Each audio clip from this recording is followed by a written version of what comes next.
Hello everyone, कैसे हैं आप लोग।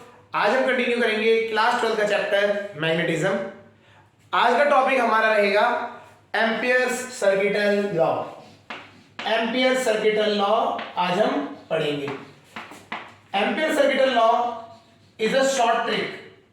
ये एक जो ये लॉ है हमारा, ये शॉर्ट ट्रिक कह लीजिए या ऑल्टरनेट मेथड है बायोट-सेवर्ट लॉ का। बायोट-सेवर्ट लॉ से हम मैग्नेटिक फील्ड निकाल रहे थे अभी तक, तो बायोट-सेवर्ट लॉ की जगह हम ये भी यूज कर सकते हैं। ठीक है, तो ये एक ऑल्टरनेट मेथड है मैग्नेटिक फील्ड निकालने का। सिमिलर है लाइक गॉस लॉ जो हमने इलेक्ट्रोस्टैटिक में पढ़ा था। गॉस लॉ क्या था? एक ऑल्टरनेट मेथड था इलेक्ट्रिक फील्ड निकालने का। यहां पे मैग्नेटिक फील्ड निकालने के लिए हमारे पास एक ऑल्टरनेट मेथड है एम्पियर्स सर्किटल लॉ। समझ आ गया होगा? ठीक है, तो इसकी डेफिनेशन लिख लेते हैं। क्या कहता है क्या ये? According to this, the line integral, ये सब समझाते हैं क्या होता है लाइन इंटीग्रल। ठीक है, line integral B dot dl of net magnetic field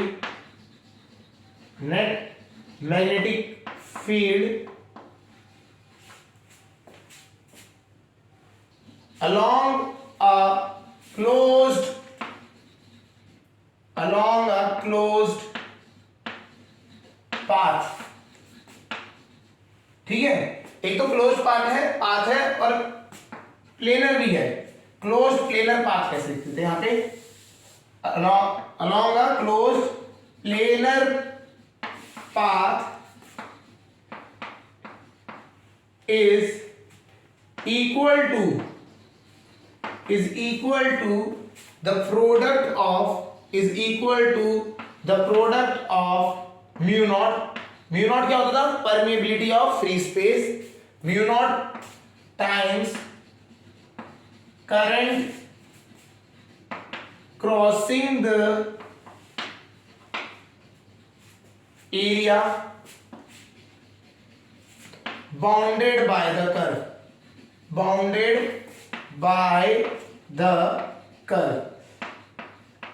ठीक है, तो ये क्या कहता है, इस लॉ को समझते हैं। ये कहता है सिंपल साइक्लिक इंटीग्रल जो B डॉट dl होता है आपका, it is equal to mu not times current inside, या फिर करंट कह सकते हैं नेट करंट जो पासिंग हो रहा है इस लूप से। चलिए, ये तो हमारी स्टेटमेंट हुई।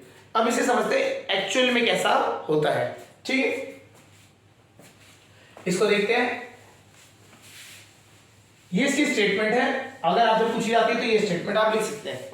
ठीक है, इस तरीके से समझते हैं। ये एक हमारा एक करंट कैरिंग कंडक्टर है I, और इसकी वजह से हमें मैग्नेटिक फील्ड निकालनी है इस जगह पे P। ठीक है, तो हमें क्या करना है, यहां पे एक क्लोज्ड लूप बनाना है। तो ये बिल्कुल गॉस लॉ की तरह ही है, बट वहां पे सरफेस बनता था। यहां पे एक क्लोज्ड लूप बनता है, यहां पे एक लेंथ है, ये आपकी 2D फिगर है। ठीक है, और वहां पे होता था 3D। तो यहां क्या है, अगर मैं इसको ये तो आपको दिख रहा है साइड से, अगर हम ऊपर से देखते हैं तो करंट कैरिंग कंडक्टर ऐसा होगा, I करंट आ रहा है। हमने क्या किया, इसकी चारों तरफ एक P से पास होता हुआ एक क्या बना दिया, लूप बना दिया, सर्कुलर लूप बना दिया। ठीक है, अब क्या है, इसका यहां से आप डिस्टेंस ले लेते हैं, R डिस्टेंस में था, ये हो गया। ठीक है, तो क्या कहता है, अगर हम बात करें एम्पियर सर्किटल लॉ, ये कहता है कि अगर ये पूरी लेंथ है ना, इसका कहीं पे भी आप एलिमेंट मान लीजिए dl, एक छोटा सा एलिमेंट मान लीजिए, element that will B dl। ठीक है, तो dl जो है, अगर देखिए करंट ऐसे कैसा आ रहा है, बाहर को आ रहा है, तो इसका करंट डायरेक्शन क्या होगी, इस तरीके से।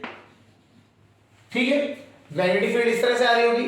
तो अगर हम बात करें इस dl की भी डायरेक्शन ले लेते हैं, ये जो आपका लूप बनाया आपने, इसकी डायरेक्शन ले लेते हैं, इस तरीके से ले ली। अब क्या कहता है, ये कहता है दैट B डॉट dl, जो आपने B वेक्टर का डॉट प्रोडक्ट किया है dl के साथ, और होता क्या है B डॉट dl, जहां पे आता है डॉट प्रोडक्ट हटाएंगे तो cos थीटा आता है ना। थीटा क्या है, इन दोनों के बीच का एंगल। dl की लेंथ भी इधर कोई है, डायरेक्शन है एक साथ, और B की डायरेक्शन भी यहाँ है, तो थीटा कितना हो जाएगा, 0 डिग्री। चलिए अभी देखते हैं ये किसके बराबर है, म्यू नॉट टाइम्स इसके अंदर, इस जो एरिया इन्होंने कवर एरिया बनाया है ना, इसमें से कितने करंट बाहर निकल रहे हैं उन सबका नेट। तो अभी कितना करंट निकल रहा है आई, इसमें कितना करंट निकल रहा है आई। तो यहां पे अब थीटा देखते हैं, थीटा हमारा है 0 डिग्री, ठीक है। तो हमारा क्या हो जाएगा बी डॉट कॉस 0 1 होता है, तो ये हो जाएगा B dot D L is equal to mu not I. तो ये इस तरीके से यहां पे निकलेगा ऐसे केस में, ठीक है। अब सपोज करिए अभी तो एक वायर निकल रहा था, अब 2-3 वायर निकाल दिए और डायरेक्शन से बदल दी, ये I1 हो गया, ये I2 हो गया, इस तरह से I3 हो गया, अलग अलग ये आपके हो गए। तो इसका अगर हम साइड से व्यू देखेंगे तो ये इस तरीके से हो जाएगा, इसमें एक में करंट ऊपर को जा रहा है तो ये I3 है, और इसमें करंट नीचे को जा रहा है ये I2 और ये I1, ये इस तरह से हो गया, क्रॉस हो जाएगा, है ना। तो इसके लिए भी अगर हम बात करेंगे तो यहां पे अगर हम इस तरह से करें B dot D L cos theta, अगर इन सब की वजह से मैग्नेटिक फील्ड निकाली आप देखेंगे तो या तो इस तरीके से होगी, तो ये आएगी इसकी टेंजेंशियली, है ना, जो आपकी डायरेक्शन है इसकी और इसके बीच में एंगल क्या होगा 0 होगा या 180 होगा, लेकिन होगी डायरेक्शनली। तो इन्होंने क्या करा है, इन्होंने यहां बोला कि हर एक की वजह से आप जो निकाल रहे हैं उसके क्या हो जाएगा, वो इक्वल टू कितना हो जाएगा आई नेट, करंट कितना जा रहा है आई नेट के बराबर हो जाएगा। तो यहाँ पे अगर आई बात करें नेट ना होगे, यहाँ हो जाएगा कितना I1 बाहर आ रहा है I1, I3 बाहर आ रहा है बाहर को, और जो अंदर जा रहा है उसको माइनस कर लीजिए। तो इस तरीके से अगर मल्टीपल करंट कैरिंग कंडक्टर्स हैं तो आपको क्या करना है, उन सबका अरिथमेटिक सम लेना है कंसीडरिंग डायरेक्शन आल्सो। जो आपको एक साइड को पॉजिटिव ले लेना है, एक साइड को नेगेटिव ले लेना है। तो अगर ये दो बाहर आ रहे हैं तो इनको पॉजिटिव ले लिया, दो प्लस में, जो अंदर जा रहा है उसको नेगेटिव ले लिया, वो माइनस में। क्लियर है। तो B dot D L will be equal to mu not I net होना चाहिए, ठीक है ना, ये समझ आ गया आपको। तो ये होता है हमारा एम्पियर सर्किटल लॉ, इस तरीके से रहता है। अब इसकी बात आती है ये कहां यूज करते हैं। देखिए इसको यूज करने के लिए कहां पे हमें यूज करना है, इसको एक चीज समझनी है इसके लिए, है ना।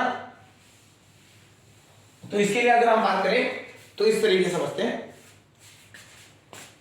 जब भी अगर हमने यहां करंट कैरिंग कंडक्टर को रख दिया आई, ठीक है, डीएल हमारा, हमने डीएल की डायरेक्शन ले ली, इस जो लूप बनाया इसकी हमने डायरेक्शन ले ली, ये पी पॉइंट से पास हो रहा है या है ना, हमने डीएल माना। तो हमेशा ये कहां यूज करना, ये यूज करने के लिए जब मैग्नेटिक फील्ड, अगर आप सोचिए डीएल और इसकी दोनों की डायरेक्शन इस साइड को ही है ना, तो यहां पे आपके लिए फायदा है बी डॉट डीएल करेंगे तो कॉस 0 हो जाएगा, तो म्यू नॉट आई के बराबर आएगा। तो ऐसे केस में ज्यादातर यूज किया जाता है जहां पे मैग्नेटिक फील्ड क्या होती है, टेंजेंशियल होती है, या फिर मैग्नेटिक फील्ड और डीएल की डायरेक्शन सेम होती है। तो हम ये लिख सकते हैं, ये कहां यूज होता है, पहली चीज मैग्नेटिक फील्ड जो आपकी बन रही है, ठीक है, is tangential to the surface, ज्यादातर वहां पे यूज की जाती है, टेंजेंशियल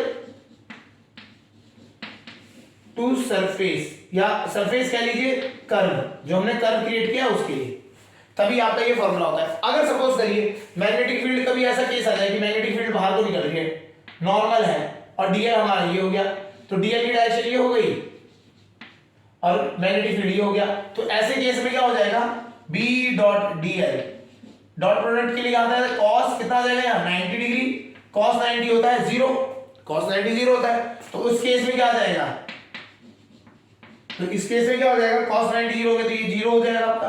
तो इस तरीके से ऐसे नॉर्मल केस में जब भी नॉर्मल आएगा तो आपको समझ जाना है बी डॉट डीएल किसके बराबर हो जाएगा, 0 के बराबर हो जाएगा। तो आपको यहां पे एक इंपॉर्टेंट पॉइंट मिलता है। सेकंड पॉइंट अगर हम देखें, एम्पियर सर्किटल लॉ लगेगा हर जगह, लग हर जगह सकता है, लेकिन हम ज्यादातर कहां यूज करते हैं, जहां पे ये क्या होता है, मैग्नेटिक फील्ड और जो कर्व है वो एक दूसरे मतलब टेंजेंशियल होते हैं एक दूसरे के, या एक ही डायरेक्शन में होते हैं। तो आपको एक और चीज याद रखनी है, अगर B dot DL is equal to 0 हो जाएगा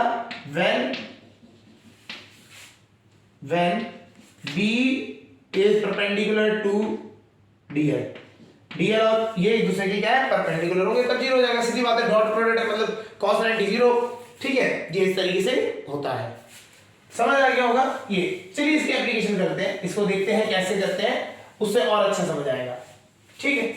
चलिए करते हैं, पहला निकालते हैं मैग्नेटिक फील्ड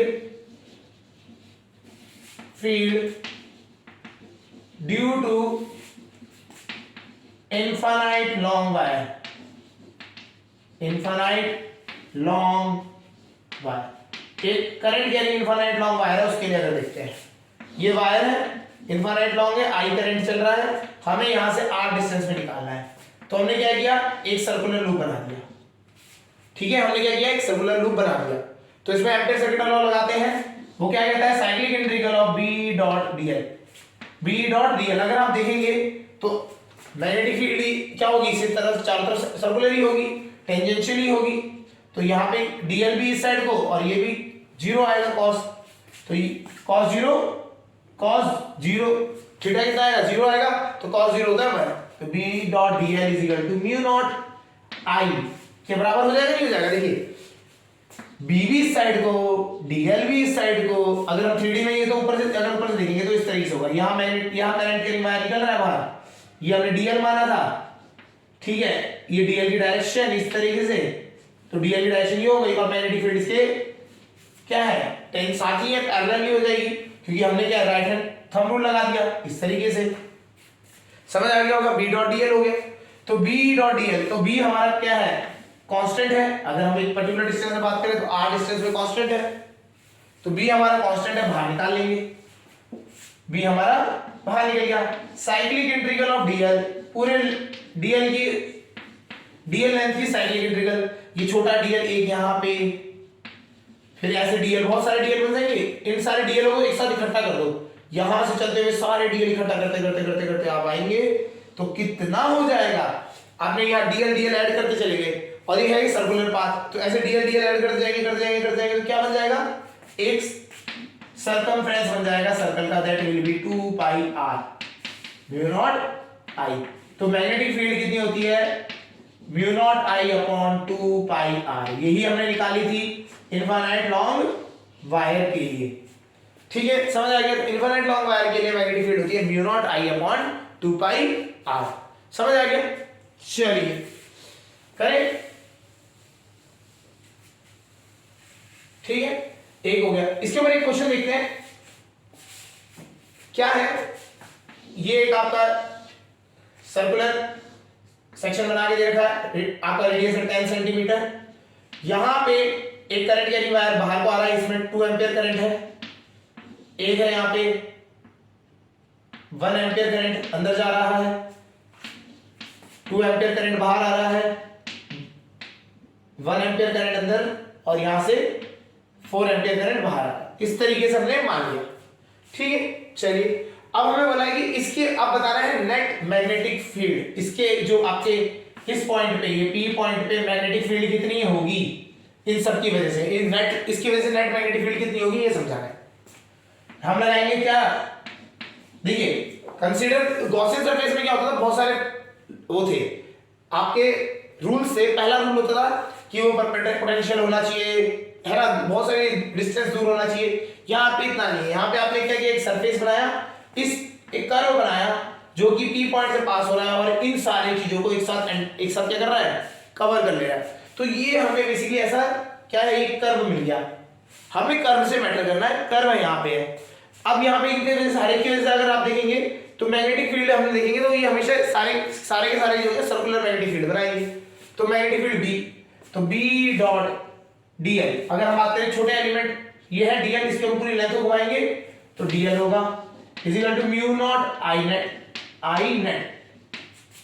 ठीक है, तो अगर कोई ऐसा क्लोज रूप दे देता है और आपको बहुत सारे करंट्स दे देता है, तो आपको कुछ नहीं करना है, आपको करंट्स को क्या करना है, ऐड अप करना है। तो इसमें बी कांस्टेंट है, बाहर आ गया, डीएल का साइक्लिक इंटीग्रल पूरा का क्या हो जाएगा, 2 पाई आर, आर है हमारा 10 सेंटीमीटर, तो सेंटीमीटर को मीटर में कन्वर्ट करेंगे, डिवाइडेड बाय 100, म्यू नॉट ही रहेंगे, आई नेट देखेंगे बाहर को कितना आ रहा है, बाहर को आ रहा है, देखिए बाहर को आपको ये 1 नाम दे देते हैं, 2 और 3, ये 1 2 3 ये बाहर आ रहे हैं, तो कितना है 2 एम्पियर और 4 एम्पियर बाहर आ रहा है, और 4 और 5 ये अंदर को मूव कर रहा है, अंदर की साइड जा रहा है, तो 1 और 1 2 एम्पियर अंदर की तरफ जा रहा है, तो माइनस का 2 एम्पियर कर देंगे, तो हमारा आ गया 6 एम्पियर करंट बाहर निकल रहा है।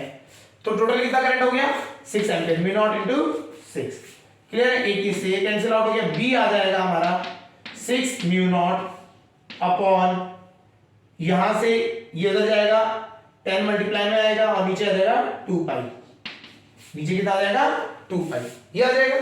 ठीक है, बी करते हैं इसको 6 कैंसिल आउट होगा 3 म्यू नॉट या 30 म्यू नॉट अपॉन ये हो गया अपॉन पाई। अब म्यू नॉट की वैल्यू आपको पता होनी चाहिए, म्यू नॉट होता है आपका permeability of free space.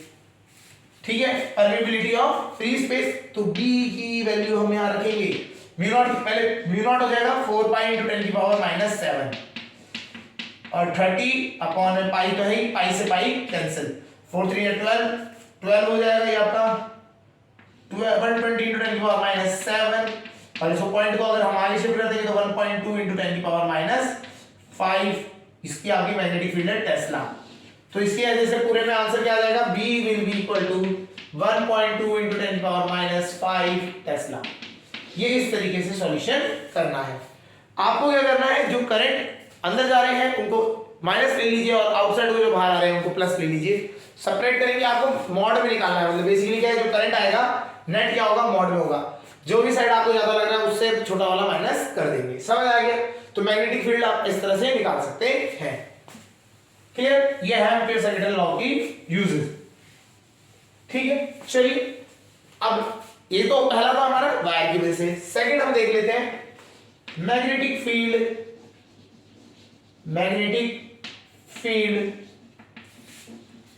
Due to hollow cylinder या हॉलो सिलेंडर क्या लेते हैं स्लैश। एक और कंडीशन बनती है कंडक्टिंग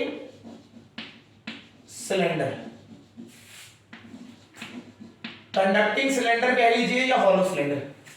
इन दोनों में क्या होता है समझिए। ये हमारा एक सिलेंडर है, ठीक है, ऊपर भी होगा चलेगा, ठीक है। कभी भी आप याद रखिएगा अगर हॉलो है तो हॉलो में सारा जो करंट है वो कहां मूव कर रहा है। अगर हमारा करंट इस तरह से ऊपर को मूव कर रहा है तो सारा करंट क्या होगा, हमेशा हॉलो है तो कॉर्नर पे ही मूव करेगा, बीच में तो कुछ मटेरियल है ही नहीं, बीच में तो कुछ है ही नहीं, तो किनारे किनारे मूव करेगा।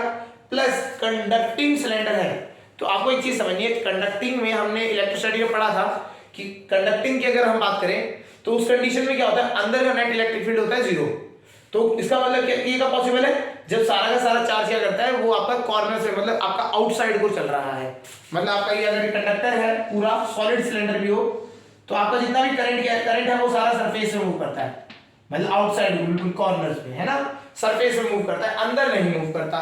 ठीक है, तो अब क्या है यहाँ थोड़ा समझ लेते हैं। अंदर को मूव नहीं करता है तो ग्रेट, हमारा ये आई हो गया। हमें यहाँ से P पॉइंट की डिस्टेंस पे निकालना है, P पॉइंट की डिस्टेंस पे निकालना है। इसमें केस कर लेंगे, ये इनसाइड या आउटसाइड का, फिर एक इनसाइड का, ऐसे करके केस कर लेंगे। ठीक है, तो अब बात करते हैं यहाँ के लिए। इधर के लिए अगर हम बात करें वही लूप बनाएंगे, तो P पॉइंट पे आपका आ जाएगा B.dl, सेंटर एक्सिस से हमें बोल देते हैं ये R डिस्टेंस है या A डिस्टेंस है। ठीक है, B.dl इज इक्वल टू क्या हो जाएगा, म्यू नॉट, करंट कितना जा रहा है, I तो ही जा रहा है, I करंट है ना, पूरे सरफेस से I करंट जा रहा है, तो ये हो गया। तो B आ जाएगा आपका, dl की वैल्यू होगी 2 pi a mu not I। देखिए dl कितना है, इस जो हमने कर्व बनाया इसकी लेंथ है ना, dl की पूरी लेंथ, तो ये क्या है, सर्कल बना है तो उसका एरिया, इसकी लेंथ कितनी होती है, सर्कमफ्रेंस कितना होता है 2 पाई a। तो B आ गया आपका बाहर mu not I upon 2 pi a। तो आउटसाइड के लिए अगर हम बात करें, आउटसाइड के लिए अगर हम बोलते हैं तो आपका जो मैग्नेटिक फील्ड होता है that is equal to mu not I upon 2 pi a, 2 pi a, ये आउटसाइड के लिए। ठीक है, क्लियर हो रहा है। अब बात करते हैं इनसाइड के लिए। इनसाइड हमने एक पॉइंट मान लिया Q, अब इसके लिए बात कर लेते हैं। ठीक है, ये तो हो गया आउटसाइड के लिए। इनसाइड के लिए अगर हम बात करें तो इनसाइड के लिए हमने ये जो हमारा सपोज इसका रेडियस है कैपिटल R, तो हमने स्मॉल, इसमें क्या मान लिया, अंदर स्मॉल r मान लिया। स्मॉल r के लिए देख लेते हैं, इनसाइड के लिए क्या हो जाएगा, B.dl is equal to mu not I। इस छोटे से जो कर्व बनाया है हमने, इसके अंदर से कोई करंट पास हो रहा है? नहीं हो रहा है। क्यों? सारा का सारा करंट क्या है? बाहर है, अंदर से तो कोई करंट पास ही नहीं हो रहा है। या हॉलो है या कंडक्टिंग कह लो, तो अंदर तो है ही नहीं, तो अंदर से करंट कितना पास हो रहा है? I इक्वल टू 0, तो ये म्यू नॉट आई किसके बराबर हो जाएगा? 0। तो ये पूरा क्या हो जाएगा? 0 के बराबर हो जाएगा। तो अंदर कितना है? 0। यहां पे कोई भी क्या है? कोई भी आपका मैग्नेटिक फील्ड अंदर नहीं बनेगी। समझ आ गया होगा? क्लियर हो गया? ठीक है। तो अगर इसका हम कर्व बना लेते हैं, कर्व से थोड़ा सा और अच्छे क्लियर हो जाएगा। ये इस तरीके से हम बात करते हैं, ये है डिस्टेंस a, ये हमारा डिस्टेंस a की बात करते हैं। तो हम सबसे पहले इसमें करते हैं, ये हमारा यहां तक r डिस्टेंस है, ये रेडियस कितना है? r तक के लिए बात करें, 0 से लेके r तक कोई मैग्नेटिक फील्ड नहीं। क्यों? अंदर कोई करंट ही नहीं है। जब अंदर कोई करंट ही नहीं है तो क्या होगा? मैग्नेटिक फील्ड कितनी होगी? 0। अब बात आती है बाहर की। जैसे ही हम बाहर आएंगे तो a किसके बराबर हो जाएगा? r के। तो यहां पे हो जाएगी आपकी b किसकी वैल्यू होगी? Mu naught I upon 2 pi r, ये इसके बराबर हो जाएगी। और फिर उसके बाद यहां से गिरना स्टार्ट हो जाएगी। क्यों? b is inversely proportional to 1 by a कह लीजिए r, तो डिस्टेंस के साथ इनवर्सली प्रोपोर्शनल है। तो इस तरीके से आपका क्या बनेगा? फॉर अ हॉलो सिलेंडर या फिर आप कंडक्टिंग सिलेंडर कह लीजिए। कंडक्टिंग सिलेंडर में क्या होता है? सारा चार्ज आउटसाइड में मूव करता है। क्लियर है? इसको समझते हैं फिर से। हमने बोला कंडक्टिंग स्फीयर है, करंट क्या है? कॉर्नर्स बिल्कुल सरफेस पे मूव कर रहा है, अंदर कोई करंट मूव नहीं कर रहा है। तो हमने क्या किया? पहले आउटसाइड के लिए निकाला, तो आउटसाइड के लिए हमने यहां से डिस्टेंस ले लिया, a डिस्टेंस पे एक सर्कुलर लूप बनाया। क्या हुआ? इसके चारों तरफ हमने एक कर्व बनाया जो कि p से पास होता है और इस सर्कुलर फॉर्म में बना दिया। ठीक है, रेडियस हो गया इसका a। अब इसकी वजह से मैग्नेटिक फील्ड का फार्मूला लगाया, B.dl is equal to mu not I। Current कितना जा रहा है? I करंट जा रहा था क्योंकि सरफेस से जा रहा था I। तो आपका यहां B तो कांस्टेंट अलग कर दिया, dl की वैल्यू होगी 2 पाई a।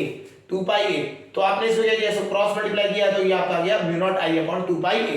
तो P पॉइंट पे mu not I upon 2 pi a आपका ड्यू टू सिलेंडर हो गया। हॉलो सिलेंडर या कंडक्टिंग सिलेंडर के लिए ये हो गया, आउटसाइड का तो ये हो गया। अब बात आती है इनसाइड के लिए। इनसाइड जैसे आएंगे तो ये 0 हो जाएगा। क्यों? अंदर तो करंट है ही नहीं, और अंदर करंट होना चाहिए, क्योंकि करंट होगा तभी तो ये आपका क्या होगा? 0 वाले, ये इसमें I 0 नहीं बनेगा, I रहेगा कुछ। ठीक है, यहाँ पे क्या करंट 0 था। जब करंट 0 था तो ये मैग्नेटिक फील्ड कितनी होगी? 0। अब मैग्नेटिक फील्ड 0 मतलब पूरी नेट मैग्नेटिक फील्ड होगी अंदर 0।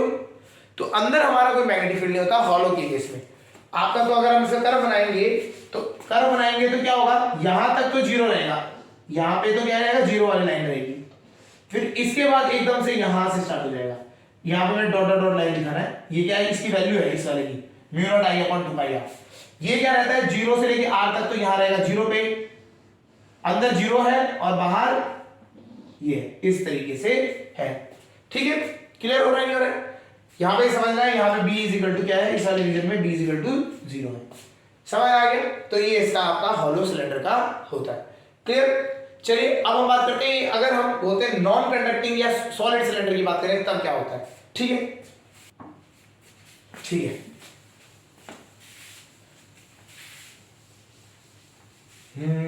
हॉलो की जगह हम बात करते हैं, पहले तो हॉलो की जगह होना चाहिए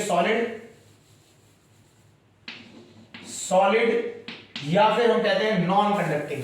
कंडक्टिंग की जगह हो जाएगा नॉन कंडक्टिंग। क्या होता है इसमें? इस तरीके से हमने सिलेंडर ले लिया, इस बार करंट इसमें जा रहा है। अब करंट क्या है? अंदर मूव कर रहा है, इस तरीके से करंट मूव कर रहा है, हर जगह से अंदर से जाता हुआ दिखाई देगा। ठीक है, इसका रेडियस हमने मान लिया r रेडियस। सेंटर लाइन से कितना दूर है? सेंटर लाइन से हमने पहले बात करते हैं आउटसाइड की बात करेंगे, फिर ऑन सरफेस इनसाइड की बात करेंगे। वो इस तरीके से होता है, वैसे करेंगे, है ना?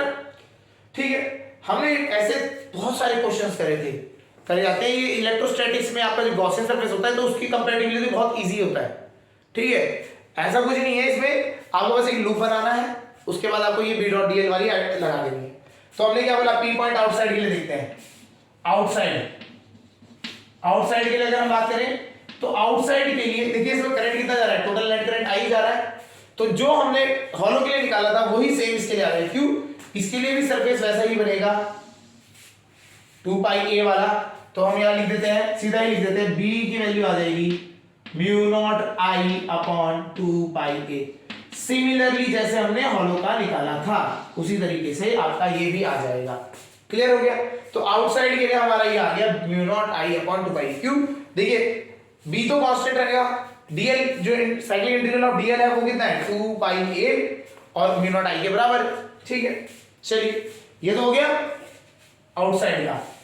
अब बात आती है मेन है जो है इनसाइड का। मेन है इसका इनसाइड।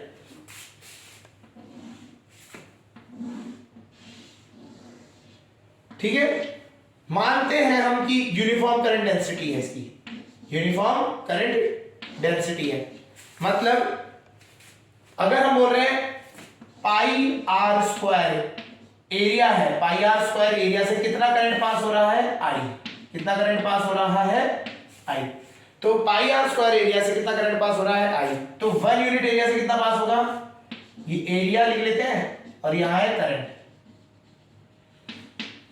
पाई आर स्क्वायर एरिया से आई 1 यूनिट से कितना हो जाएगा I upon pi R square.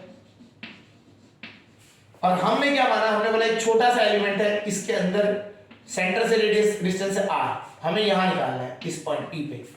तो सेंटर से आर निकालेंगे तो उसके लिए कितना हो जाएगा पाई आर स्क्वायर एरिया हो जाएगा छोटा सा, तो उस वाले एरिया से कितना करंट जाएगा I into upon pi R square into pi small R square. Pi से पाई कैंसिल, तो यहां से आपका आ गया करंट कितना आ जाएगा। अब इस बार हमारा क्या है इस केस के लिए करंट इनसाइड, करंट इनसाइड हमारा यहां से निकल के आया I small R square upon capital R square. ये इनसाइड वाले केस के लिए हमारा इतना करंट है। ठीक है, जब हमारा इस छोटे से अगर हम बात करें इस छोटे से एलिमेंट से कितना करंट पास हो रहा है, इतना पास हो रहा है। ठीक है, अब लगा देते हैं इनसाइड के लिए। इनसाइड के लिए क्या है b is equal to cyclic integral b dot dl is equal to mu not I inside. I inside अंदर से कितना करंट जा रहा है, b कांस्टेंट dl का अगर साइक्लिक इंटीग्रल करेंगे तो कितना आ जाएगा 2 pi r, 2 pi r। Clear?